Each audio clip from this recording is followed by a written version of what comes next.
Bien-aimés dans le Seigneur, les grands combats se gagnent dans le secret, comme Dieu a fermé la bouche de Zacharie pour que son enfant Jean-Baptiste naisse sans problème. Quand tu entres en silence, comme Élisabeth dans sa stérilité, Dieu entre dans ton combat.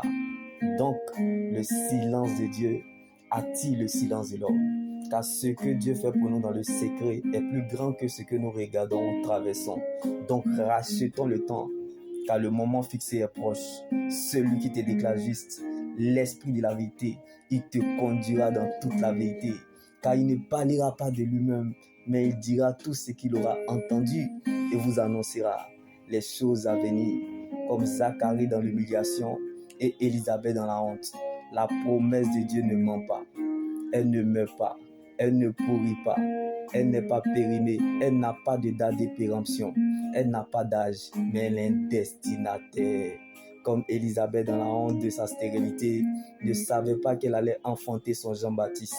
Si Dieu pouvait te montrer le futur, la promesse de Dieu est comme un message que ton esprit a capté. Et lorsque ton esprit a capté ce message, tu cours avec ça comme Élisabeth dans la stérilité. La promesse de Dieu ne viendra pas. Laisse-moi te choquer. Ce que tu cherches, espères ou attends est en toi. Mais c'est sa manifestation que nous attendons. Ne dépend pas de l'atmosphère, mais de sa souveraineté. Donc la souveraineté de Dieu est une réalité, car la destinée n'est pas la destination. Donc ta réalité n'est pas la finalité. Donc plus ça tarde, nous sommes contents de ce qui arrive. Comme Jésus fut baptisé par Jean-Baptiste. Donc rien ne commencera et se fera sans ton arrivée.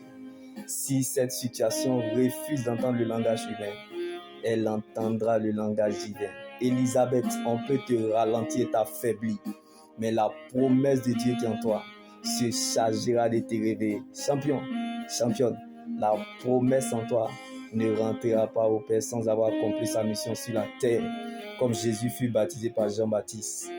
Donc tes doutes, comme Élisabeth dans cette épreuve humiliante, ne feront pas douter Dieu.